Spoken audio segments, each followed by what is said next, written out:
तुम सिर्फ इसलिए उसका निशाना बनी क्योंकि तुमने मुझसे शादी की है। शियाओ यूशिन ने धीमे स्वर में अपनी बात जारी रखी। लेकिन तुमसे शादी करके मैं सच में बहुत खुश हूं। यह तो बस एक छोटी सी रुकावट है। इसका हमारे रिश्ते पर जरा भी असर नहीं पड़ेगा। क्या तुम ऐसी किसी बात की वजह से मुझे पसंद करना छोड़ दोगी? मैंने बिना एक पल गंवाए अपना सिर हिला दिया। बिल्कुल नहीं। ज्यादा से ज्यादा लू युदिन उसके प्रेम मार्ग की बस एक ठोकर थी। नहीं, बल्कि एक सीढ़ी। उसका अस्तित्व तो उल्टा शियाओ यूशिन और शियन के रिश्ते को और भी मजबूत बना रहा था। हर बार जब लू युदिन कोई नया बखेड़ा खड़ा करती, शियन और यूशिन का रिश्ता पहले से और गहरा हो जाता। अपनी प्रेम कहानी को आगे बढ़ाने में मदद करने के लिए शायद उस पूर्व प्रेमिका का धन्यवाद ही करना चाहिए था। खाना खाने और घर की सफाई करने के कुछ समय बाद ही शियाओ यूशिन के फोन पर उसके ससुर का कॉल आया। जैसे ही कॉल कनेक्ट हुई, दूसरी तरफ से लू सिंकी की आवाज सुनाई दी। यूशिन, तुम्हारी सास और मुझे अभी अभी इस पूरे मामले के बारे में पता चला है। हम अब बूढ़े हो चुके हैं। इंटरनेट की दुनिया से कदम मिलाकर चलना हमारे बस की बात नहीं रही। यूशिन ने शांत स्वर में जवाब दिया। पापा, यह कोई बड़ी बात नहीं है। मैंने पहले ही पुराने लू से संपर्क कर लिया है। आप चिंता मत कीजिए। यह सब बहुत जल्द हटा दिया जाएगा। स्थिति समझते ही उन्होंने तुरंत लू युदिन के पिता से संपर्क किया था। पुराने लुओ भी इस मामले से बेहद नाराज थे। धन्यवाद पापा। हालांकि यह शादी कुछ हद तक जल्दबाजी में हुई थी, फिर भी उसके सास ससुर ने उसे हमेशा अपार स्नेह और अपनापन दिया था। कुछ देर बातचीत करने के बाद कॉल समाप्त हो गई। लू युदिन से जुड़े वीडियो और ट्रेंडिंग टॉपिक सचमुच हटा दिए गए थे, लेकिन उसके और शेन द्वारा लिखा गया पोस्ट अब भी मौजूद था और उसी पोस्ट को लॉन्गहैंग मीडिया ग्रुप ने रिपोस्ट कर दिया था। इस बार मामला पहले से भी ज्यादा भड़क उठा। ऑनलाइन माहौल और भी गर्म हो गया। लॉन्गहैंग मीडिया ग्रुप ने पोस्ट को बिना कोई अतिरिक्त टिप्पणी जोड़े बस रिपोस्ट किया था, लेकिन इंटरनेट पर लोगों की उत्सुकता तुरंत बढ़ गई। आखिर इस यूशन की पृष्ठभूमि क्या है? पहले बड़े बड़े कॉरपोरेट ग्रुप उसका समर्थन कर रहे थे और अब लॉन्गहैंग मीडिया ग्रुप, जो मनोरंजन उद्योग के आधे हिस्से पर प्रभाव रखता है, उसने भी शेन की पोस्ट रिपोस्ट कर दी। लोग उत्सुक क्यों ना हो? कुछ ही देर बाद जो शिनटोंग का मैसेज आया। यूशिन, क्या तुमने शेनयू के लिए कुछ करने की सहमति दे दी है? यूशिन अभी यह सोच ही रहा था कि उसने ऐसा सवाल क्यों पूछा।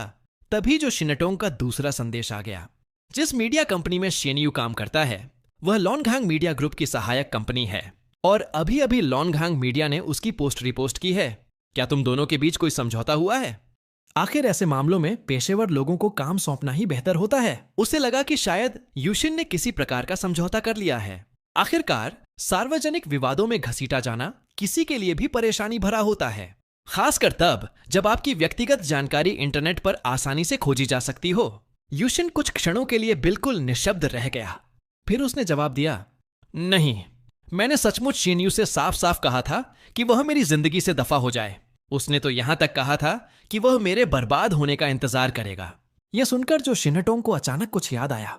मैंने सुना है कि लू युदिन और लॉन्गहैंग मीडिया के मौजूदा बॉस निंग युआनगेन एक दूसरे को बिल्कुल पसंद नहीं करते। वे एक दूसरे को क्यों नापसंद करते हैं, यह शायद सिर्फ वही दोनों जानते हैं। हो सकता है यह सब जानबूझकर किया गया हो, या शायद उसे बस लू युदिन पसंद नहीं है।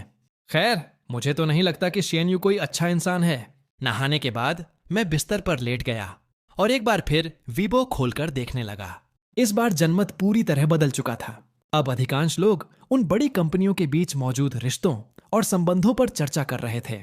बहुत कम लोग अब भी यूशिन के बारे में बात कर रहे थे। इंटरनेट की दुनिया हमेशा बहुत तेजी से आगे बढ़ती है। कुछ ही दिनों में शायद लोग यूशिन को पूरी तरह भूल भी जाते हैं। यह सोचकर मेरे मन की चिंता आखिरकार थोड़ी कम हो गई। फिर मैंने जियांग यू और चू वॉनर दोनों को संदेश भेजा। आज मेरी मदद करने के लिए तुम दोनों का बहुत धन्यवाद। सबसे पहले चू वॉनर का जवाब आया। इसमें धन्यवाद देने जैसी कोई बात नहीं है। स्कूल ने पहले भी कई बार लू युदिन को व्याख्यान देने के लिए आमंत्रित किया था, लेकिन वह हमेशा बहुत व्यस्त रहती थी, खासकर तब से जब उसे पता चला था कि यूशिन हाई यूनिवर्सिटी से स्नातक हुआ है। ऐसे में उसके अपने अल्मा मेटर में अचानक आने का तो सवाल ही नहीं उठता था। इसलिए यह पूरी योजना पहले से ही बनाई गई थी। लेकिन किसने सोचा था कि बात यहां तक पहुंच जाएगी? मैं अभी उसका जवाब टाइप भी नहीं कर पाया था कि वानर का एक और संदेश आ गया। तुम्हें शायद उसे थोड़ा सांत्वना देनी चाहिए। लू युदिन ने जो बातें कही, उनसे उसका आत्मसम्मान जरूर आहत हुआ होगा। लेकिन एक रिश्ते में सबसे महत्वपूर्ण बात यह नहीं होती कि किसके पास ज्यादा पैसा है। वैसे भी तुम दोनों में से किसी के पास पैसों की कमी नहीं है। जब तक वह तुम्हारे साथ अच्छा व्यवहार करती है, क्या इतना काफी नहीं है? संदेश पढ़ते ही मेरे होठों पर अनायास मुस्कान आ गई। वानर सचमुच लोगों का दिल जीतना जानती थी। असल में शियाओ यूशिन को लू युदिन की बातों से कोई विशेष फर्क नहीं पड़ा था। यह सुनकर चू वानर भी थोड़ा हैरान रह गए। इतनी भावनात्मक स्थिरता रखना तो किसी भगवान जैसा होने के बराबर है। बातचीत समाप्त करने के बाद मैंने फोन बंद कर दिया और कमरे के दरवाजे की ओर देखा। शियाओ यूशिन अब तक वापस नहीं आई थी। बिस्तर से उठा और सीधे स्टडी रूम की ओर चल पड़ा। धीरे से दरवाजा खोला और अंदर झांका। यूशिन ने लिखना बंद किया और मुझे अंदर आने का इशारा किया। मैं चप्पल पहनकर अंदर गया और पीछे से धीरे से दरवाजा बंद कर दिया। क्या तुम अभी भी काम में व्यस्त हो? मैंने मेज पर रखी रिपोर्टों की तरफ देखते हुए पूछा। यूशिन ने हल्की मुस्कान के साथ कहा, क्या तुम नहीं चाहते कि मैं काम करूं? मैंने तुरंत सिर हिलाया। नहीं, बिल्कुल नहीं। तुम अपना काम जारी रखो। मैं तो बस यह देखने आया था कि तुम क्या कर रही हो। असल में मैं चिंतित था। मुझे डर था कि कहीं वह अकेले में बैठकर उदास न हो रही हो, या फिर काम छोड़कर वापस बेडरूम में जाकर सारी रात जागती न रही हो। उसी समय मेरा फोन लगातार कंपन करने लगा। मैंने उसकी ओर देखते हुए धीरे से कहा, कभी कभी मैं अपनी भावनाएं ठीक से व्यक्त नहीं कर पाता। मैं बस जैसे तैसे जीवन जी रहा हूं। लेकिन मैं तुम्हें नापसंद नहीं करता। तुम सच में बहुत अद्भुत हो। मैं तुम्हें बहुत पसंद करता हूं। शियाओ यूशिन ने मेरी ओर देखा और अगले ही पल वह समझ गई कि मैं क्या कहना चाहता था। मैं अब भी इस बात को लेकर चिंतित था कि कहीं लू युदिन की बातें उसे चोट तो नहीं पहुंचा गईं। यूशिन ने शांत लेकिन दृढ़ स्वर में कहा, मुझे उन अर्थहीन शब्दों की बिल्कुल परवाह नहीं है और मैं भी तुम्हें पसंद करती हूं। अजनबियों की तरह मिलने से लेकर एक दूसरे से प्रेम करने तक का यह सफर उन दोनों के लिए बेहद खास था। जहां तक लू युदिन की बात थी, अगर उसे वह नहीं मिल सका जिसकी वह चाहती थी तो फिर न सही। मैंने उसे हल्के से चूम लिया और फिर तकिए के नीचे हाथ डालकर अपना फोन ढूंढने लगा ताकि समय देख सकूं। शायद तब तक आधी रात बीत चुकी थी। लेकिन जैसे ही मैंने स्क्रीन अनलॉक की, मैं पूरी तरह स्तब्ध रह गया। जियांग यू, चू वानर और जो नियन ने मुझे ढेर सारे संदेश भेज रखे थे। टाइम स्टैम्प देखकर पता चल रहा था कि ये सभी संदेश उसी समय भेजे गए थे जब हम दोनों अपनी ही दुनिया में खोए हुए थे। मैंने सबसे पहले जियांग यू का संदेश खोला। हे भगवान, शियाओ शिन की असली पृष्ठभूमि क्या है? वह शियाओ परिवार की बेटी है और शिया याओचुन उसका बड़ा भाई है। उसने यह सब इतनी अच्छी तरह छिपाकर कैसे रखा? मैं पूरी तरह सन्न रह गया। मैंने पहले भी शिया याओचुन का नाम सुना था। यिनहांग इंटरनेशनल और होंग दोनों उसी के अधीन थे। वह सचमुच किस्मत का दुलारा था। फिर भी वह शायद ही कभी सार्वजनिक रूप से दिखाई देता था। इंटरनेट पर उसकी तस्वीरें भी लगभग न के बराबर थीं। मैंने तुरंत जियांग यू और जो नियन की चैट विंडो खोली। दोनों एक ही बात पूछ रहे थे। शियाओशिन की असली पहचान आखिर क्या थी? मैंने फोन की स्क्रीन शियाओशिन की ओर बढ़ा दी और सहजता से पूछा, तो आखिर तुम्हारी असली पृष्ठभूमि क्या है? मेरे सवाल का जवाब देने के बजाय शियाओशिन कुछ क्षण स्क्रीन को घूरती रही। अगले ही पल वह तेजी से उठी और अपना फोन ढूंढने लगी। मैंने वीबो खोला। नंबर 1 ट्रेंडिंग टॉपिक था, शिया याओचुन, और उसके ठीक नीचे शियाओशिन, वह अमीर उत्तराधिकारी जिसने साधारण परिवार में शादी की। मैं पूरी तरह अवाक रह गया। मेरे दिल में अचानक घबराहट की लहर दौड़ गई। मुझे डर था कि कहीं लोग फिर से शियाओशिन को निशाना तो नहीं बना रहे। इसलिए मैंने तुरंत शिया याओचुन वाले ट्रेंडिंग टॉपिक पर क्लिक किया। शिया याओचुन ने हुई ग्रुप के आधिकारिक बयान को रिपोस्ट किया था। उसके साथ लिखा था, हमारी युवा महिला हमेशा से शालीन, ईमानदार और गरिमामयी रही है। वह लू युदिन जैसे लोगों के खेल नहीं खेलती, लेकिन मैं उससे अलग हूं। मैं काफी शातिर इंसान हूं। जो मेरी बहन नहीं कर सकती, उसका बड़ा भाई होने के नाते मैं उसके लिए कर सकता हूं। अगर राष्ट्रपति लुओं को लगता है कि जिंदगी बहुत नीरस हो गई है, तो वह मेरे पास आने के लिए पूरी तरह स्वागत योग्य हैं। मैंने सिर खुजलाया और उलझन में कमेंट सेक्शन खोल दिया। सबसे ऊपर एक टिप्पणी थी, बड़ा भाई बिजनेस टाइकून है और छोटी बहन जीनियस प्रोफेसर। धत तेरे की। ये जीन्स आखिर बनी किस चीज की है? अगर कोई मुझे मार भी देता तब भी मैं इस ट्विस्ट की कल्पना नहीं कर सकता था।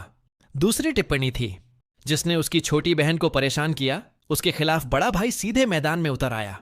कोई हैरानी नहीं कि वीडियो में शियाओशिन बिल्कुल भी नहीं डरी थी। उसे किसी चीज की कमी नहीं है।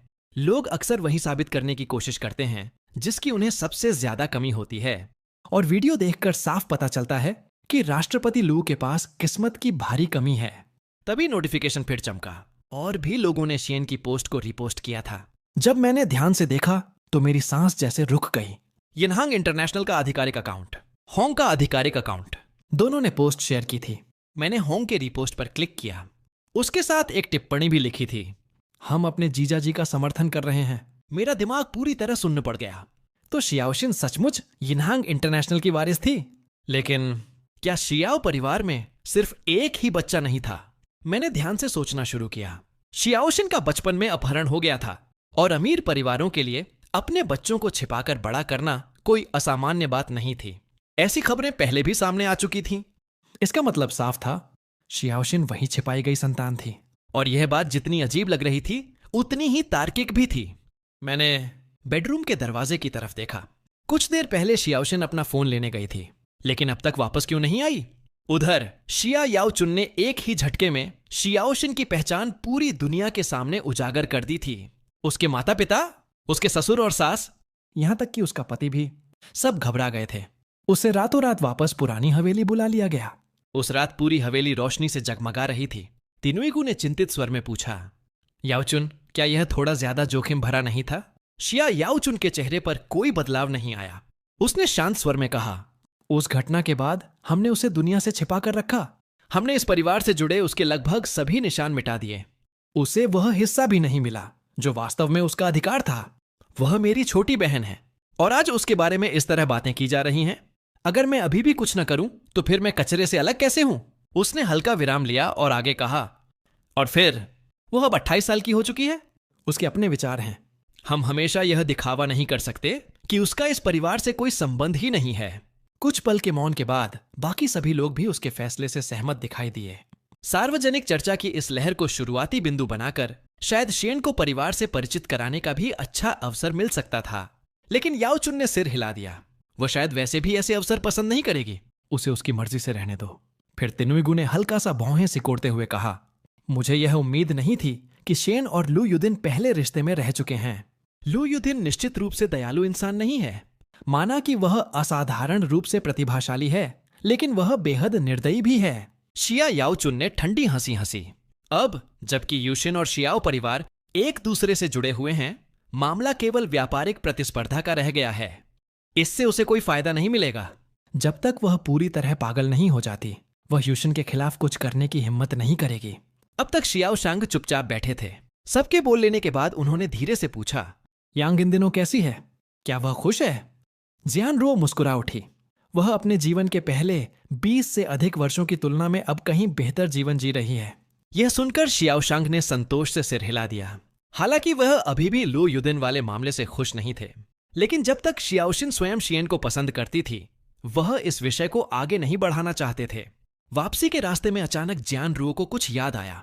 उसने पूछा, तुमने यूशिन को पहले से कुछ नहीं बताया था? क्या उसने तुमसे संपर्क नहीं किया? याओचुन ने सिर हिलाया। नहीं, मुझे नहीं पता वह अभी क्या कर रही है। शायद सो रही होगी। आखिर सब जानते थे कि उसकी छोटी बहन को सोने से पहले कई घंटों तक अकेले शांत समय बिताने की आदत थी, इसलिए उसका संदेश न देखना कोई असामान्य बात नहीं थी। उधर शियाओशिन बेडरूम से निकलकर अपना फोन लेने स्टडी रूम में पहुंची। फोन खोलते ही वह चौंक गई। नोटिफिकेशन की बाढ़ आ चुकी थी। सिर्फ जो शिनटोंग के ही निन्यानी से अनपढ़ संदेश पड़े थे। सबसे ऊपर लिखा था, तो तुम शियाओ परिवार से हो और शिया याओचुन तुम्हारा बड़ा भाई है। मतलब तुम यहां सिर्फ साधारण जीवन का अनुभव लेने आई थी? बहुत बढ़िया। अब मैं पूरी ईमानदारी और साफ विवेक के साथ तुम्हारे पैसे ठग सकती हूं। शियाओशिन तुरंत समझ गई कि वह मजाक कर रही थी। आखिर इतनी छोटी रकम उसके लिए कोई मायने नहीं रखती थी। यह सोचकर वह हंसे बिना नहीं रह सकी। फिर अगला संदेश दिखाई दिया। शेन यू ने मुझे संदेश भेजकर पूछा है कि क्या यह सब सच है। मुझे लगता है कि इस समय वह हर चीज के लिए मर जाना पसंद करेगा। जो शिनटोंग का अनुमान था कि वह आदमी हमेशा लोगों की पारिवारिक पृष्ठभूमि को सबसे ऊपर रखता था। प्राथमिकताएं तय करना गलत नहीं था, लेकिन लोगों को चोट पहुंचाना अलग बात थी। अगर उसने लोगों को चोट पहुंचाई थी तो वह उसकी अपनी समस्या थी।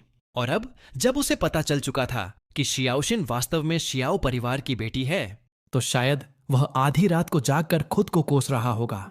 वह संदेश रात 9:30 बजे भेजा गया था और रात के 10:30 बजे जो शिनटोंग का एक और संदेश आया।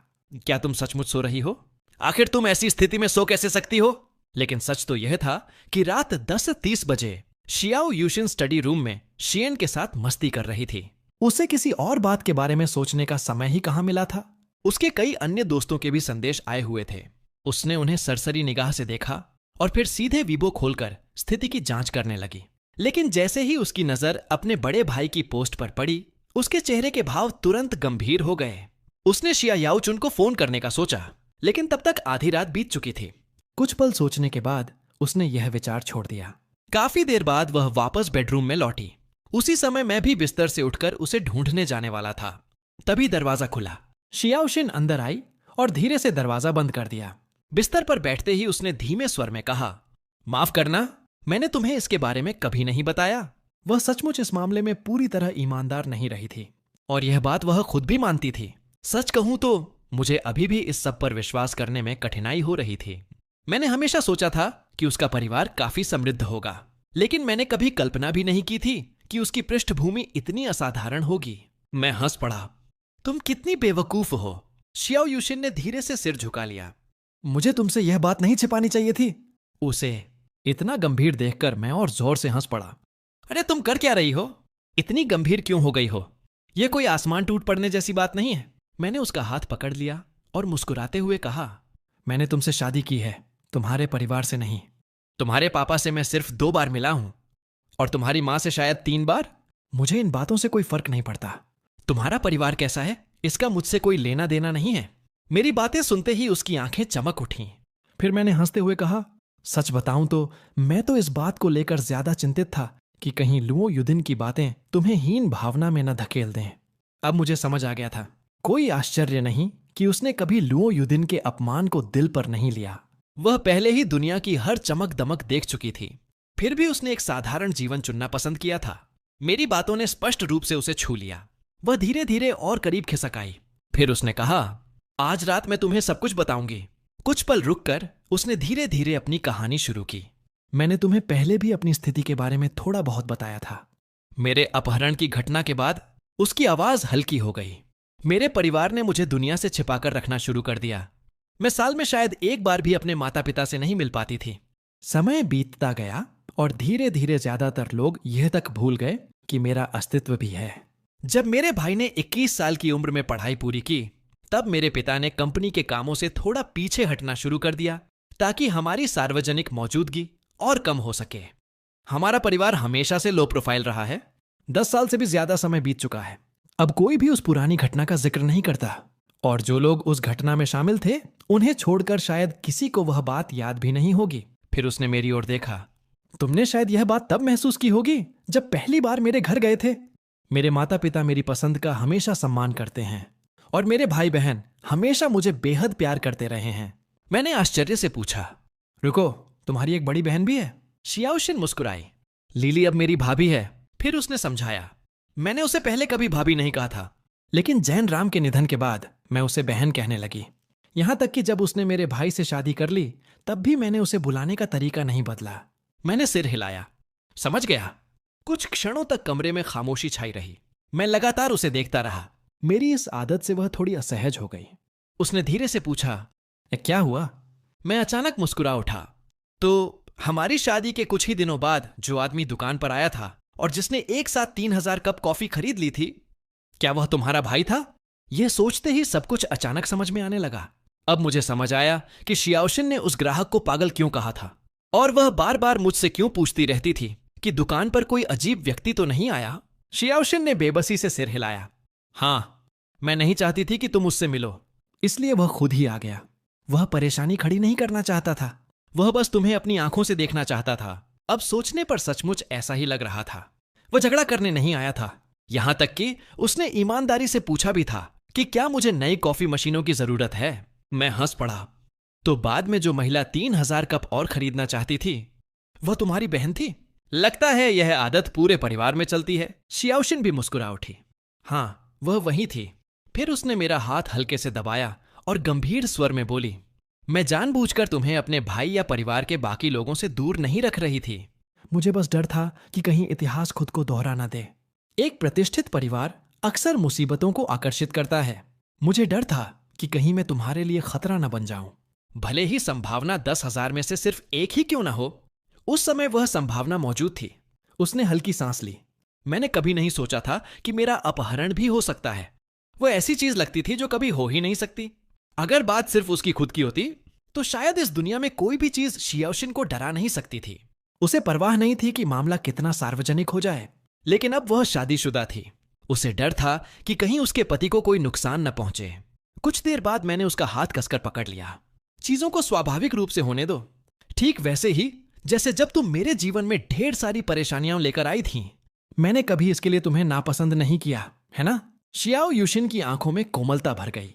उसने धीमे स्वर में कहा, अब लाइट बंद करो और सो जाओ। मैंने चुपचाप लाइट बंद कर दी। कुछ देर बाद अंधेरे में मैंने पूछा, क्या तुम कल स्कूल जाओगी? मैं तो कल छुट्टी लेने वाला हूं। उस क्षण मुझे लगा साथ होना ही असली खुशी है। अगली सुबह मैं जल्दी उठ गया और नाश्ता तैयार किया। अभी मैंने सब कुछ मेज पर सजाया ही था कि शियाओशिन धीरे धीरे चलते हुए बाहर आई। मैंने उसे देखकर पूछा, क्या हुआ? उसने मुझे घूर कर देखा। तुम्हें क्या लगता है? एक पल में मुझे पिछली रात की सारी बातें याद आ गईं। मैं हंस पड़ा। थोड़ा और खा लो। नाश्ता करते हुए मैंने फोन खोला। छू वानर का संदेश आया हुआ था। तो शियाओ यूशिन वास्तव में शिया याओचुन की बहन है। मतलब शियाओ परिवार में सचमुच एक बेटी भी है? छू वानर पहले से ही यूशिन के बारे में बहुत ऊंची राय रखती थी। इतनी भावनात्मक रूप से स्थिर प्रोफेसर मिलना ही अपने आप में आश्चर्य था। लेकिन यह जानना कि वह शियाओ परिवार की वारिस भी है, यह तो और भी बड़ा झटका था। उसका आश्चर्य लगभग विस्फोटक स्तर तक पहुंच चुका था। मैंने जवाब दिया, हाँ, शियाओ परिवार में सचमुच एक बेटी है। कुछ देर बाद वानर ने फिर पूछा, वह कहीं नाजायज संतान तो नहीं है? हालांकि वह बस यूं ही पूछ रही थी। दिल से वह पहले ही जानती थी कि जवाब नहीं ही होगा। अगर शियाओशिन सचमुच नाजायज संतान होती तो शिया याओचुन कभी भी खुलकर लू युदिन का सामना नहीं करता और न ही वह इतनी निडरता से उसकी रक्षा करता। उच्च समाज के लोगों के बीच वैध और अवैध संतानों का विषय बेहद संवेदनशील माना जाता था। लोग स्वाभाविक रूप से नाजायज बच्चों का मजाक उड़ाते थे, चाहे वे वैध वारिसों से अधिक प्रतिभाशाली ही क्यों ना हो। मैंने जवाब टाइप किया। शायद उसे बचपन से ही छिपाकर पाला गया था। फिर भी उसने एक अविश्वसनीय रूप से साधारण जीवन जिया है। सच कहूं तो मैं बस यही चाहता था कि लुओ युदिन अब और मुसीबतें खड़ी न करे, दूसरों को नुकसान पहुंचाना बिना खुद कोई लाभ उठाए। यह वह काम नहीं था जो पुरानी लुओ युदिन कभी करती। अब वह कुछ अस्थिर सी लग रही थी। शायद समय बीतने के बाद वह फिर से सामान्य हो जाएगी। मैंने फोन नीचे रखा और शियाओशिन से पूछा, तुम्हारी छुट्टी मंजूर हो गई? उसने धीरे से सिर हिलाया। हाँ, मंजूर हो गई। मुझे अचानक कुछ याद आया। वैसे कल जब मैं तुमसे संपर्क नहीं कर पा रहा था तब स्कूल ने तुम्हें कोई परेशानी तो नहीं दी? शियाओशिन ने जवाब दिया, नहीं, प्रिंसिपल ने बस मुझे एक अस्थायी मीटिंग के लिए बुलाया था। उन्होंने पूछा कि क्या इंटरनेट पर चल रही अफवाहें सच हैं? मैंने कहा कि नहीं। फिर उन्होंने कहा कि स्कूल मेरा समर्थन करेगा। मैंने अपने चॉपस्टिक को हल्के से होंठों से छुआ। यह सच में अच्छा है। तुम प्रतिभाशाली भी हो और खूबसूरत भी। वैसे क्या तुम्हारा स्कूल हर साल भर्ती कार्यक्रमों में मदद करता है? मैंने मुस्कुराते हुए पूछा। शियाओशिन ने शांत स्वर में कहा, हाँ, करता है। जैसा मैंने सोचा था। मैं फिर वीबो स्क्रॉल करने लगा। पिछली रात शियाओशिन और शिया याओचुन से जुड़े लगभग सभी ट्रेंडिंग टॉपिक गायब हो चुके थे। इतनी सफाई से हटाए गए थे कि साफ पता चल रहा था यह सब जानबूझकर किया गया है। शायद शिया याओचुन ने ही ऐसा करवाया था। लेकिन एक नया ट्रेंडिंग टॉपिक अब भी मौजूद था, जवाहरलाल हुई विश्वविद्यालय। क्या शियाओ आज स्कूल आएगी? मेरे को क्या, उसे निलंबित कर दिया गया। मुझे उम्मीद नहीं थी कि विश्वविद्यालय इतनी जल्दी स्थिति स्पष्ट कर देगा।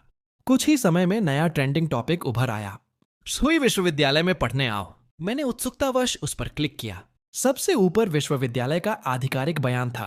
उसमें साफ लिखा था कि हाल ही में फैलाई गई झूठी अफवाहों ने उनके विश्वविद्यालय की प्रोफेसर शियाओशिन को हाल ही में दुर्भावनापूर्ण अफवाहों और हमलों का निशाना बनाया गया था। इसके बाद विश्वविद्यालय ने उन सभी अफवाहों का आधिकारिक रूप से खंडन किया जिनमें दावा किया जा रहा था कि शियाओशिन को निलंबित कर दिया गया है। बयान में स्पष्ट रूप से कहा गया था कि उसने केवल कुछ दिनों की छुट्टी ली है। और सबसे मजेदार बात, बयान के अंत में विश्वविद्यालय ने मौका देखकर अपना भर्ती विज्ञापन भी जोड़ दिया था। अंत में आइए अपने विश्वविद्यालय का भी थोड़ा प्रचार कर लें। अप्रैल और मई में पूरी मेहनत से पढ़ाई कीजिए और सितंबर में वाई विश्वविद्यालय के जूनियर बनिए। हम सभी छात्रों को उनके सपनों के विश्वविद्यालयों में प्रवेश पाने के लिए शुभकामनाएं देते हैं। यह पढ़कर मेरे होंठों पर अनायास मुस्कान आ गई। प्रोफेसर शियाओ यूशिन अब सचमुच पूरी प्रोफेसर बन चुकी थीं। जब मैंने स्नातक की पढ़ाई पूरी की थी तब वह अभी सिर्फ एक लेक्चरर थीं। तभी मुझे एक दिलचस्प टिप्पणी दिखाई दी। ये बिल्कुल सच्ची घटना है। जब प्रोफेसर शियाओ पहली बार विश्वविद्यालय में पढ़ाने आई थीं, तब असंख्य छात्र उनके दीवाने हो गए थे। सिर्फ लड़के ही नहीं, बल्कि लड़कियां भी उनके कपड़ों की नकल किया करती थीं। यहां तक कि कुछ पुरुष छात्र तो इतने पागल थे कि उनमें से एक छत पर चढ़ गया और कूदने की धमकी देने लगा।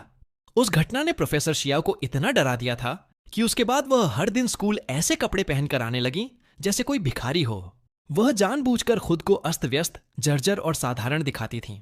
और यह तब तक चलता रहा जब तक वह छात्र स्नातक होकर विश्वविद्यालय छोड़ नहीं गया। उसके बाद ही प्रोफेसर शियाओ ने अपना भिखारी वाला रूप छोड़ दिया। अब तो सभी शिक्षक इस बात के आदी हो चुके हैं। मैंने टिप्पणी पढ़ी और तुरंत शियाओशिन की ओर देखने लगा। धत तेरे की, ये तो दिल तोड़ने वाली और मजेदार दोनों बात है। मैं विश्वास ही नहीं कर पा रहा था कि ऐसा कुछ सचमुच हुआ होगा। जिज्ञासा बढ़ गई। मैंने तुरंत उत्तरों का सेक्शन खोल दिया ताकि और भी मजेदार कहानियां पढ़ सकूं। नीचे एक और टिप्पणी थी। सही कहा, मुझे भी यह कहानी अपनी एक सीनियर बहन से पता चली थी। जब से प्रोफेसर शियाओ की शादी हुई है, वह लगातार अपने पति का जिक्र करती रहती हैं। ऐसा लगता है जैसे उन्हें डर हो कि कहीं लोग यह न भूल जाएं कि वह शादीशुदा हैं। शायद उन्हें डर है कि कोई फिर से उन पर मोहित न हो जाए। और अगर इस विषय की बात करें तो हमें उनके ऑफिस की प्रोफेसर जो का भी जिक्र करना पड़ेगा। प्रोफेसर जो भी बेहद खूबसूरत हैं और उनके भी कई प्रशंसक थे। उनमें से कुछ तो काफी पागल किस्म के थे। मुझे पूरा यकीन है कि उन दोनों प्रोफेसरों ने एक दूसरे से रणनीतियां साझा की थीं। प्रोफेसर शियाओ भिखारी की तरह कपड़े पहनती थीं और प्रोफेसर जो हर जगह थूकती फिरती थीं। यह पढ़ते ही मैं जोर से हंस पड़ा। मैं तो हंस हंस कर रो रही हूं। वे दोनों सचमुच इस नौकरी से बेहद प्यार करती थीं। वे बस विश्वविद्यालय में रहना चाहती थीं और पढ़ाना जारी रखना चाहती थीं। उसी समय शियाओशिन पानी का एक गिलास लेकर आई और मेरे हाथ में थमा दिया। फिर वह मेरे बगल में बैठ गई। क्या देख रहे हो? उसने उत्सुकता से पूछा। मैंने एक घूंट पानी पिया और हंसी रोकते हुए कहा, ऑनलाइन लोग कह रहे हैं कि तुम पहले भिखारी की तरह कपड़े पहनती थीं और प्रोफेसर जो हर जगह थूकती फिरती थीं। मैं फिर से हंसी नहीं रोक पाया।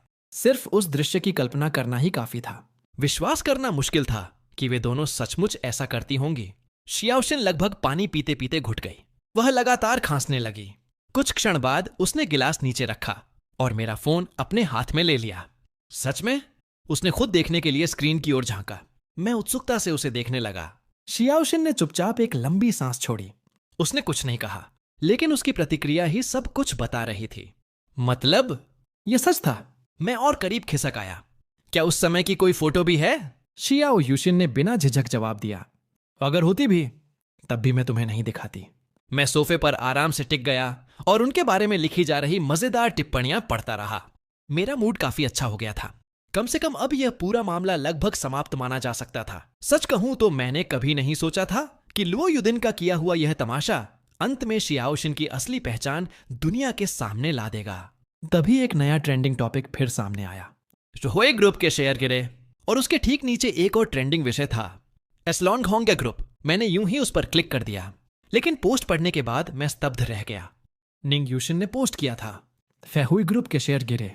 हाँ, साथ में एक तस्वीर भी थी। तस्वीर में शैंपेन की बोतलें खोली जा रही थीं और उनसे बना एक विशाल शैंपेन टॉवर दिखाई दे रहा था। उसके पीछे एक बड़ा बैनर टंगा हुआ था।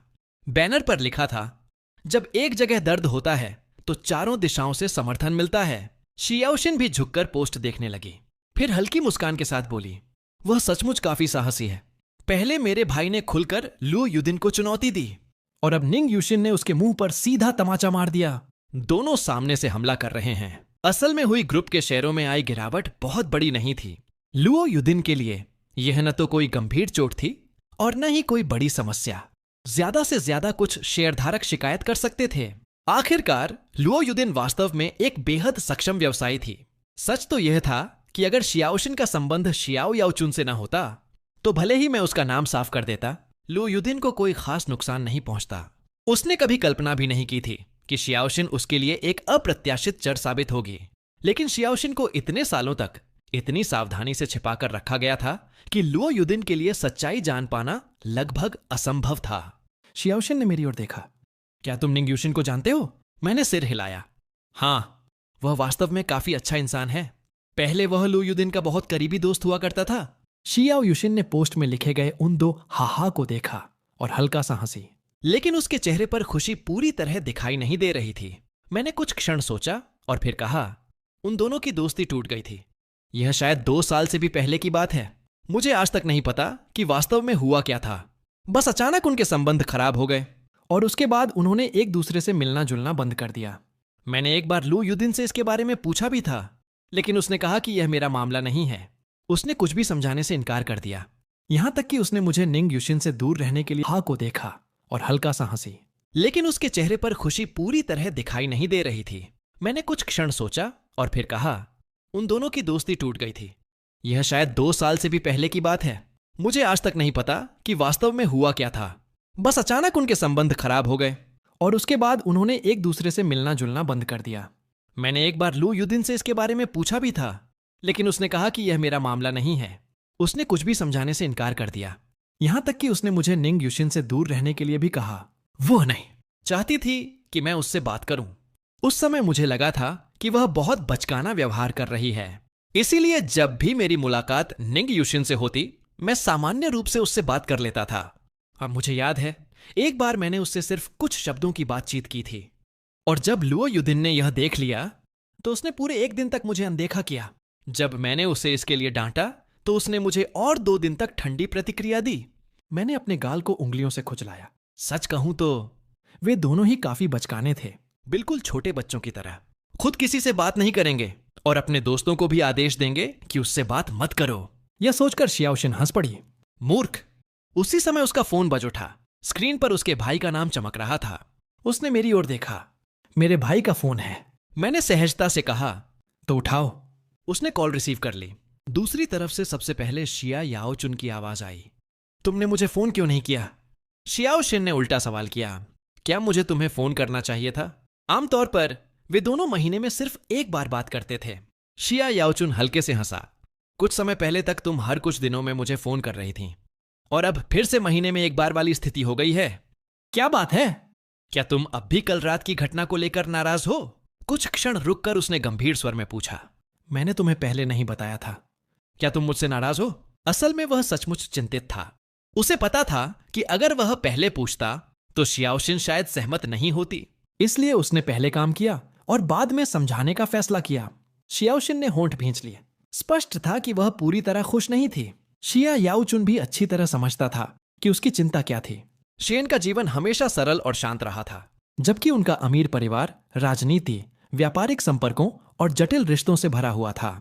भले ही शियाओ परिवार के बहुत अधिक दुश्मन नहीं थे, फिर भी शियाओशिन डरती थी कि कहीं उसके पति को किसी अनचाहे खतरे में न घसीट लिया जाए।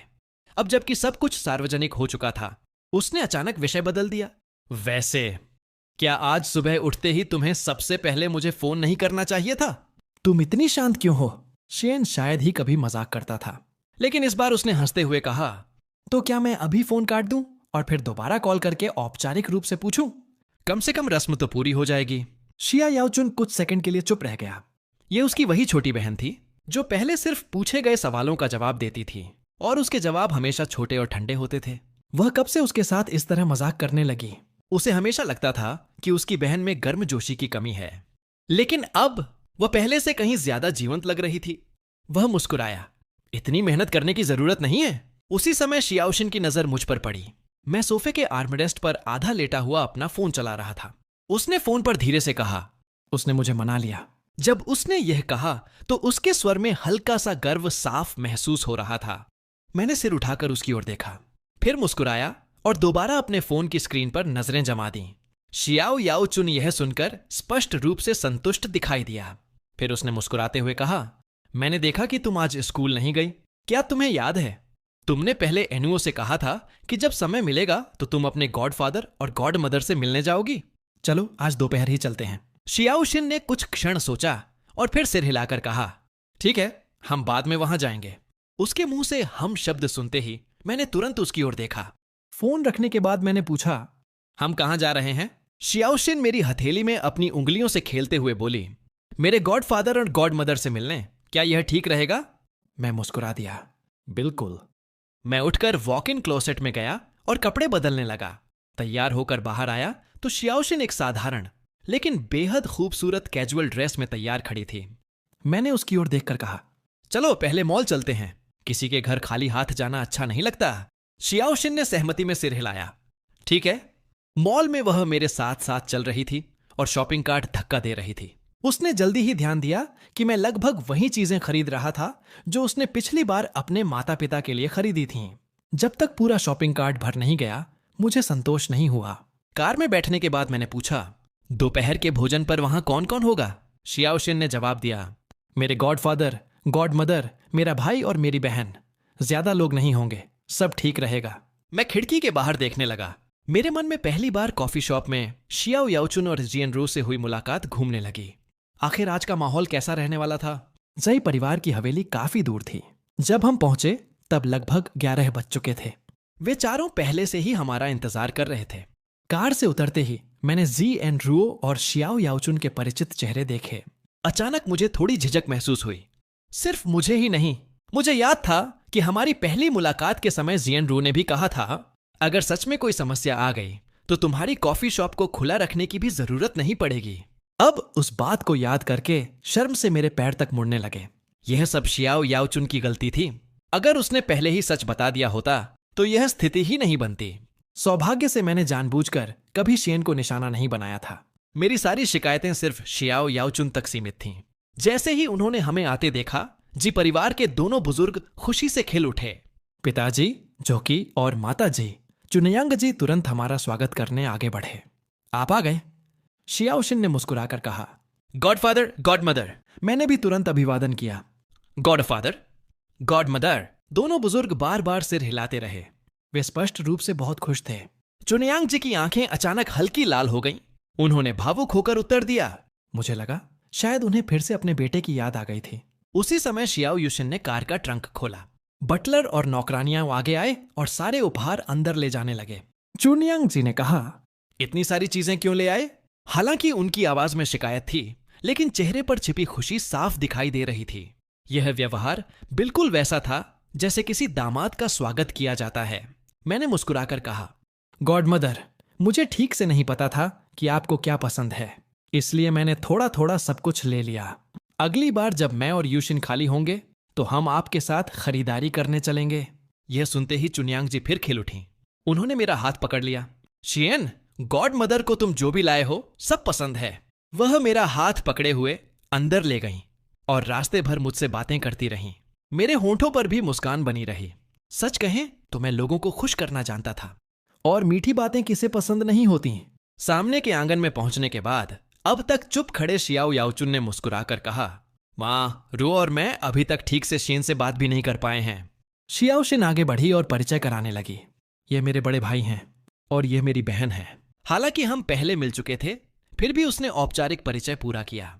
हम चारों एक दूसरे को देखते रहे। सबसे पहले मैंने मुस्कुराकर कहा, हम फिर मिल रहे हैं। चुनयांग जी आश्चर्यचकित हो गईं। तुम लोग पहले मिल चुके हो? जो कि बेबस होकर हंस पड़े। क्या तुम्हें सच में लगता है कि सच्चाई जानने के बाद ये दोनों खुद को रोक पाते? मैं उससे मिला था और उसने पहली मुलाकात के उपहार के रूप में 3000 कप कॉफी खरीद ली। शियाओ यूशिन ने तुरंत अपने गॉड पेरेंट्स को शियाओ याओचुन के उस मशहूर कारनामे के बारे में बता दिया। चुनयांग जी जोर से हंस पड़ी। याओचुन, क्या तुमने उसकी कॉफी शॉप को फैक्ट्री समझ लिया था? क्या तुम वहां औद्योगिक स्तर पर कॉफी बनवाना चाहते थे? फिर जोकी ने अपनी बेटी की ओर देखा। और तुमने मिलने के लिए कौन सा विस्फोटक तरीका चुना था? मेरे होंठों के कोने ऊपर उठ गए। गॉडफादर, आप तो काफी ट्रेंडी निकले। जियन रू ने असहाय मुस्कान के साथ कहा। शैन, माफ करना, अगर किसी को दोष देना है तो शियाओ याओचुन को दो। उसने मुझे भी पहले कुछ नहीं बताया था। यह कहते हुए उसने सीधे अपने पति की ओर इशारा कर दिया। आखिर पति किस दिन काम आते हैं? मैं हंस पड़ा। कोई बात नहीं। जब दोनों बुजुर्गों ने हमारी पहली मुलाकात की पूरी कहानी सुनी तो उन्हें समझ ही नहीं आया कि हंसें या रोए यूं। ये सच में काफी विस्फोटक था। कुछ देर बाद सब लोग डाइनिंग रूम में पहुंच गए। दोपहर का भोजन शुरू हुआ। सुना है तुम्हें खट्टी मीठी पोर्क पसलियां और ग्वारू पसंद है। आज हमारे शेफ का खाना जरूर चखना। चुनयांग जी ने प्यार से मेरे कटोरे में एक पसली रख दी। मुझे उम्मीद नहीं थी कि यूशिन ने यह बात भी उन्हें बता रखी होगी। मैंने उसकी ओर देखा। वह मेरी नजर से मिली। वह समझ गई थी कि मैं खुश हूं। भोजन के दौरान जोकी ने सुझाव दिया, आज पूरा परिवार एक साथ है तो थोड़ा जश्न भी होना चाहिए। शियाओशिन तुरंत उठी और सबके लिए वाइन डालने लगी। पूरा भोजन बेहद सुखद माहौल में बीता। किसी ने भी अतीत की दुखद घटनाओं का जिक्र नहीं किया। क्योंकि कुछ यादें ऐसी होती हैं जिन्हें खुशी के दिन छेड़ना सिर्फ दुख को वापस बुलाना होता है। भोजन के बाद पिताजी, माताजी, शियाओशिन और जी एंड्रुओ माजोंग खेलने बैठ गए। मुझे माजोंग में कोई विशेष रुचि नहीं थी और आज का दिन उनके परिवार के लिए खास था, इसलिए मैंने उन्हें अकेले समय बिताने देने का फैसला किया। मेरे लिए उन्होंने मेज पर ढेर सारे स्नैक्स, ताजी पेस्ट्री, फलों की प्लेटें और छोटे छोटे व्यंजन सजाकर रख दिए थे। यह साफ दिखाई दे रहा था कि हर चीज बहुत सोच समझकर तैयार की गई थी। फलों पर भी सुंदर नक्काशी की गई थी। मैं कॉफी टेबल के पास बैठ गया और हाथ में चाकू लेकर सोचने लगा कि इन कलात्मक फलों को कहां से काटना शुरू करूं। तभी शियाओ याओचुन सामने के आंगन से अंदर आया। उसने मुझे तराशे हुए तरबूज को घूरते देखा। वह आगे बढ़ा, दूसरा चाकू उठाया और कुछ ही सेकंड में पूरे तरबूज को सुंदर टुकड़ों में काट दिया। मैं कुछ पल उसे देखता रह गया। तुम्हारे हाथ सचमुच बहुत तेज हैं। मुझे अचानक वह ब्लैक स्वान केक याद आ गया जो पिछली बार शियाओशिन लाई थी। उसने भी उसे कुछ ही क्षणों में काट दिया था। छोटे छोटे हंसों की सजावट पलक झपकते गायब हो गई थी।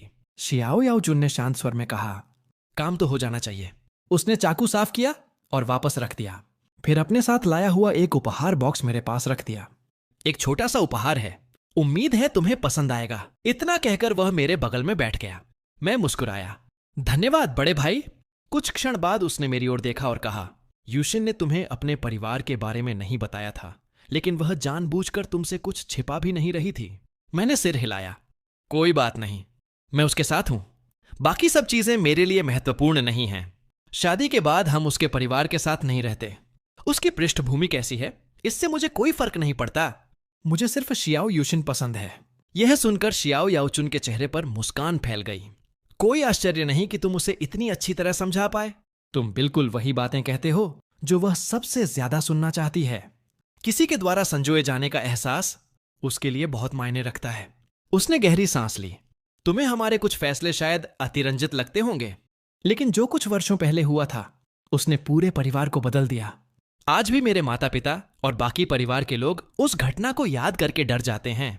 वह कुछ क्षण चुप रहा, फिर गंभीर स्वर में बोला, उस घटना में एक प्रिय व्यक्ति की मृत्यु हुई थी और यूशिन भी गंभीर खतरे में पड़ गई थी। वह उस समय सिर्फ 9 साल की थी। उस घटना ने उसके मन पर गहरा असर छोड़ा। सिर्फ उस पर ही नहीं, हम सभी पर। जब हम वहां पहुंचे थे तब जो दृश्य देखा था उसने पूरे परिवार को हिला दिया था। उसने धीमी आवाज में आगे कहा, यूशिन के कंधे पर आज भी एक निशान है। वह उसी घटना की याद है। उस दिन के बाद से हमारा परिवार उसकी सुरक्षा को लेकर कभी निश्चिंत नहीं हो पाया। इसीलिए हम हमेशा उसे लेकर इतने सतर्क और चिंतित रहते हैं। वह कुछ क्षण चुप रहा। उसकी आंखों में वर्षों पुरानी पीड़ा अब भी साफ दिखाई दे रही थी। मानव तस्करों और उन सभी असामाजिक मनोरोगियों के प्रति हमारे परिवार के मन में गहरी नफरत है। यही वजह है कि हमने एक फाउंडेशन स्थापित किया और हर साल उसमें धन दान करते हैं। उसकी बात सुनते ही मेरी छाती जैसे कसकर जकड़ गई। जो लोग बच गए थे उन्होंने भी कितना कुछ सहा था। अब तुम समझ गए हो, है ना? उसने शांत स्वर में पूछा। मैंने धीरे से सिर हिला दिया। अब मैं पूरी तरह समझ चुका था कि उसका परिवार उसे इतना अधिक क्यों संजोता है। उसी क्षण मुझे एक और बात का एहसास हुआ। जब तक शियाओशिन और मैं खुशहाल तरीके से साथ रहेंगे सब कुछ शांत रहेगा, लेकिन अगर कभी हमारे रिश्ते में कोई बड़ी समस्या आ गई तो शायद चीजें इतनी शांत न रहें। हालांकि फिलहाल मैं कल्पना भी नहीं कर सकता था कि हम दोनों आखिर किस बात पर झगड़ेंगे। मैं शायद बहुत आगे की सोच रहा था। वह लगभग असंभव था। हम दोनों बस एक साधारण और शांत जीवन चाहते थे। मुझे ऐसी बातों के बारे में सोचने की जरूरत ही नहीं थी। अभी सब कुछ पहले से ही बहुत अच्छा था। गॉडफादर, गॉडमदर और आप सभी के बीच होना सचमुच बहुत अच्छा लगता है। शियाओ याओचुन ने जी परिवार की बेटी से शादी की थी। मैंने सुना था कि दोनों परिवार पीढ़ियों से बेहद करीबी पारिवारिक मित्र रहे थे, बचपन के साथी जो बड़े होकर एक दूसरे से प्रेम करने लगे। शियाओ याओचुन की आंखें शांत झील की तरह स्थिर थीं। काफी देर बाद उसने आखिरकार कहा, जो व्यक्ति मूल रूप से उस खगोल विज्ञान प्रदर्शनी में जाने वाला था वह मैं था। मैं चुपचाप उसकी ओर देखने लगा। उसने आगे कहा, अपहरणकर्ताओं का असली लक्ष्य मेरा अपहरण करना था, लेकिन आखिरी समय में मैंने अपने दोस्तों के साथ दूसरी योजना बना ली और प्रदर्शनी में नहीं गया। इसलिए मैंने अपनी टिकटें अपनी छोटी बहन को दे दी और उसे शिनरोन के साथ जाने दिया। मैं एक पल के लिए स्तब्ध रह गया। तो यह सच था। कोई आश्चर्य नहीं कि शियाओ याओचुन हमेशा शियाओशिन के प्रति दूसरों की तुलना में थोड़ा अधिक नरम और स्नेही रहता था। अब मुझे सब समझ आ रहा था। वह मुझे यह सब इसलिए बता रहा था ताकि मैं समझ सकूं कि शियाओशिन ने मुझसे जानबूझकर कुछ नहीं छिपाया था। वह नहीं चाहता था कि हमारे बीच कोई गलतफहमी पैदा हो। आखिर रिश्ते एक ही दिन में नहीं टूटते। समय के साथ छोटी छोटी दरारें बनती हैं और फिर वे धीरे धीरे बड़ी हो जाती हैं। वह जानता था कि शियाओशिन अब मुझे बहुत पसंद करती है और मुझसे दूर नहीं होना चाहती। उसे हमेशा लगता था कि शियाओशिन की पुरानी मानसिक स्थिति, यदि उसे कोई बड़ा भावनात्मक झटका लगा तो मनोवैज्ञानिक समस्याओं का कारण बन सकती है। इसलिए वह चाहता था कि मैं उनके परिवार के बारे में सब कुछ जानूं ताकि भविष्य में कोई अनावश्यक परेशानी न हो। मैंने धीरे से कहा, यह सब अब अतीत की बात है। बड़े भाई, खुद को इतना दोष मत दीजिए। कोई भी यह नहीं जान सकता कि कल क्या होने वाला है। सबसे महत्वपूर्ण चीज वर्तमान है। शियाओ याओचुन के होठों पर हल्की मुस्कान उभरी। फिर उसने विषय बदल दिया। वह विनम्रता से मेरे माता पिता की हाल की स्थिति के बारे में पूछने लगा। जब तक माज़ोंग का खेल खत्म हुआ तब तक दोपहर के 3 बजे से भी ज्यादा हो चुके थे। हम रात के खाने तक हवेली में ही रुके रहे और शाम 7 बजे के बाद वहां से निकले। रवाना होने से पहले गॉड फादर और गॉड मदर ने मुझे एक और मोटा लाल लिफाफा दिया। वह लगभग उतना ही मोटा था जितना मेरे ससुराल वालों ने शियाओ हवेली में दिया था। मुझे याद आया कि पिछली बार शियाओशिन ने कहा था, ले लो, यह सिर्फ शुभकामनाओं के लिए है। इसलिए मैंने इस बार भी उसे स्वीकार कर लिया। मैंने मुस्कुराकर कहा, धन्यवाद गॉड फादर, धन्यवाद गॉड मदर। दोनों बुजुर्गों ने बेहद गर्मजोशी से जवाब दिया। शियाओशिन ने अपनी नजरें झुका लीं। उसकी आंखों में हंसी चमक रही थी। इसके बाद मैंने शियाओ याओचुन और जी एन रो को भी विदा कहा। फिर मैं पैसेंजर सीट पर बैठ गया और शियाओशिन के साथ घर के लिए रवाना हो गया। हमारी कार दूर चली गई। पीछे खड़े होकर शियाओ याओचुन मुस्कुराया और बोला, वो सचमुच बहुत कोमल इंसान है। जिएन रुओ ने सिर हिलाया। हम उसके साथ रहने के बाद से यूशिन का मूड पहले से कहीं बेहतर हो गया है। जब हम घर पहुंचे तब रात के 8:30 बज चुके थे। मैंने वह उपहार मेज पर रखा जो शियाओ याओचुन ने मुझे दिया था। फिर दूसरा लाल लिफाफा निकाला और मेज के पार शियाओशिन की ओर सरका दिया। यह तुम्हारे लिए है। शियाओशिन ने लिफाफा उठाया, मेरे पास चली आई और उसे वापस मेरी हथेली में रख दिया।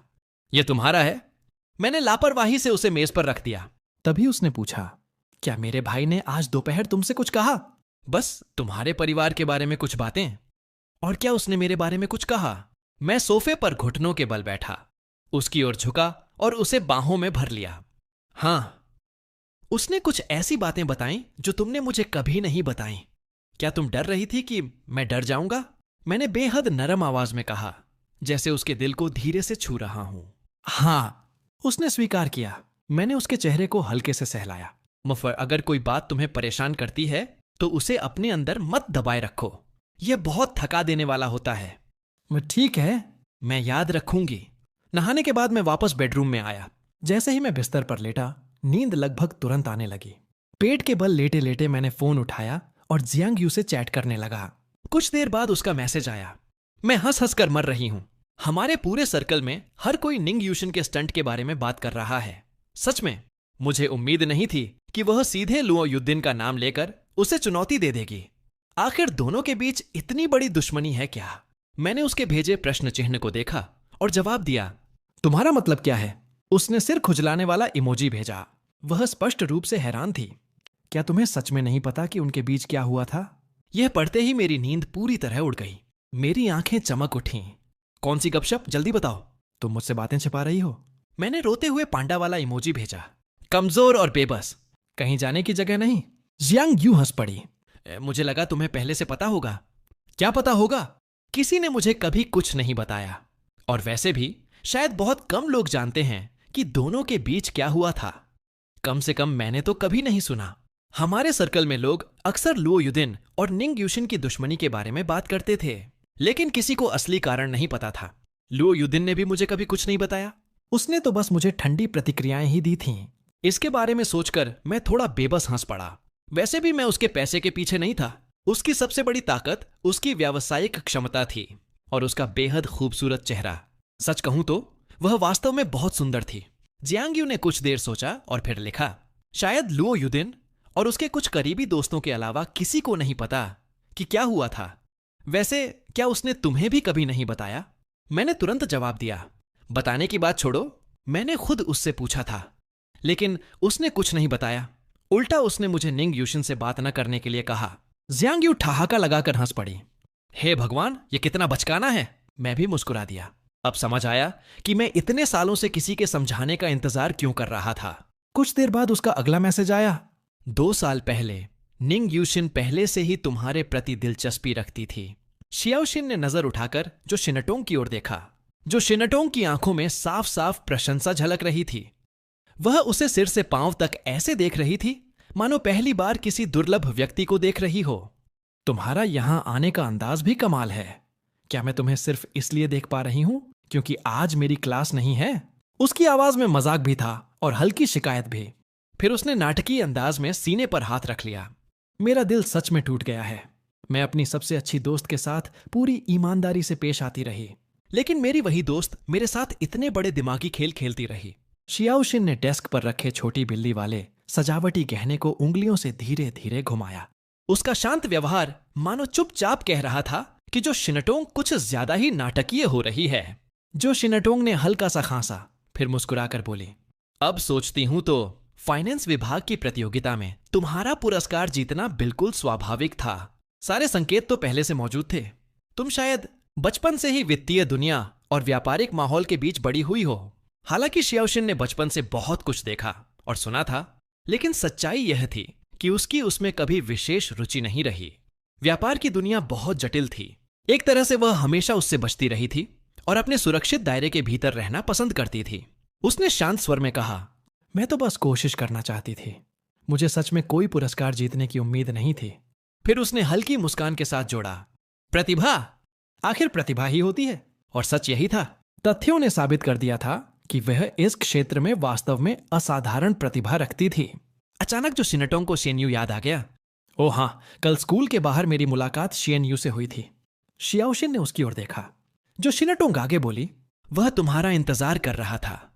सुबह जब मैं स्कूल पहुंची तब भी वह वहीं था, और जब दोपहर को मैं घर लौट रही थी तब भी वह वहीं खड़ा था।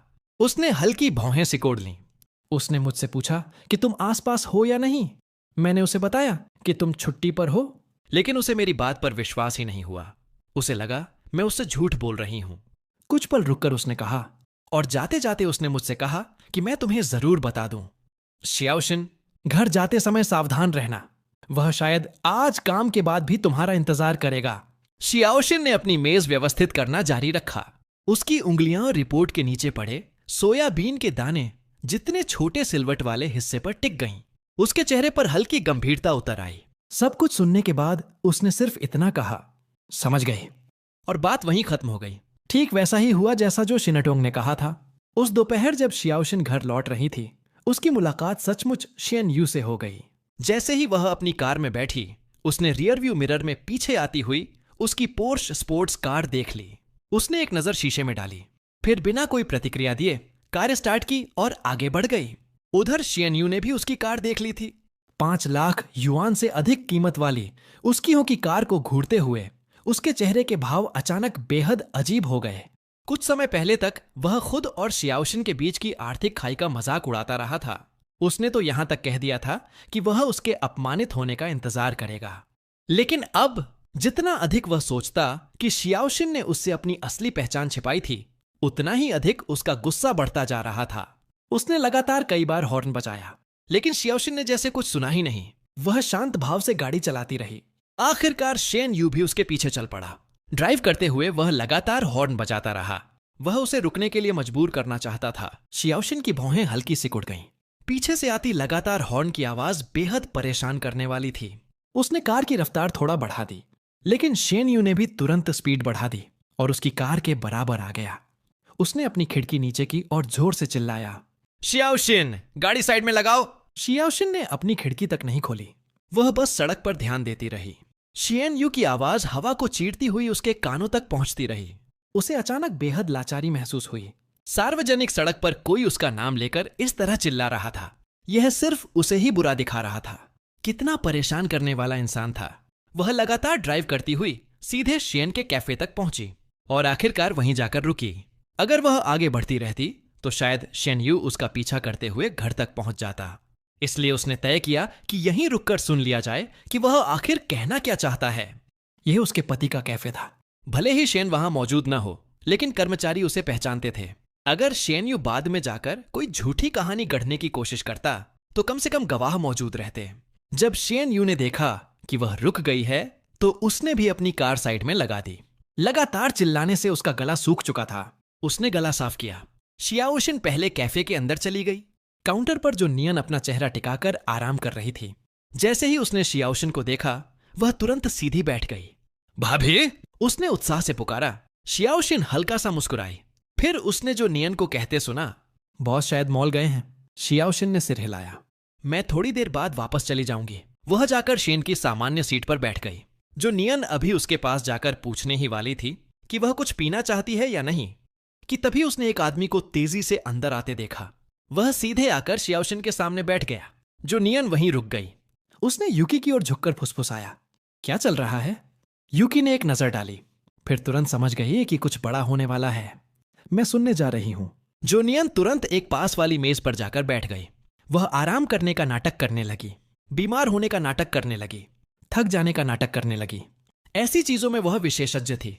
अपनी आंखों के कोनों से शियाओशिन ने यह सब देख लिया, जैसा उसने सोचा था। जो नियन सचमुच बातें सुनने आ गई थी। शेन यू ने उसकी ओर देखकर हल्की मुस्कान दी। क्या बात है? इतनी बड़ी वारिस मुझे एक कप कॉफी भी नहीं पिलाएगी? शियाओशिन की आभा पहले जैसी शांत और ठंडी थी। उसकी काली आंखें बिना किसी भावना के उसे देख रही थीं। जो कहना है सीधे कहो, उसने सपाट स्वर में कहा। वे दोनों ऐसे लोग नहीं थे जो आराम से बैठकर कॉफी पीते हुए बातें कर सकें। इस समय बेकार की औपचारिक बातें करने का कोई अर्थ नहीं था। शेन यू के चेहरे की मुस्कान थोड़ी फीकी पड़ गई। उसने गहरी सांस ली। शियाओशिन, तुमने मुझे अपनी पारिवारिक पृष्ठभूमि के बारे में कभी क्यों नहीं बताया? शियाओशिन ने शांत स्वर में जवाब दिया। मुझे क्यों बताना चाहिए था? फिर उसने उसकी आंखों में देखते हुए कहा, जैसे शेन कहता है, प्यार दो लोगों के बीच की बात होती है। इसका परिवार की पृष्ठभूमि से कोई लेना देना नहीं है। जब तक कोई बड़ी समस्या ना हो, बाकी सब महत्वहीन है। लेकिन शेन यू तुरंत बोला, तो फिर तुमने मुझे अपनी असली स्थिति क्यों नहीं बताई? क्या यह ईमानदारी थी? सवाल पर सवाल आने लगे। शियाओशिन की आंखें ठंडी पड़ गईं। श्रीमान शेन, हम आखिर कितने समय तक डेट कर रहे थे? मैंने लगभग शुरुआत में ही तुम्हें बता दिया था कि हम एक दूसरे के लिए उपयुक्त नहीं हैं। गर्मियों की छुट्टियों के पूरे 2 महीने हम कभी मिले तक नहीं। और स्कूल खुलने के बाद के 2 महीनों से भी ज्यादा समय तक हम बस साधारण सहपाठियों की तरह रहे। हमारे पास सिर्फ प्रेमी प्रेमिका का नाम था। तो बताइए, आखिर मुझे किस बात की ईमानदारी दिखानी थी?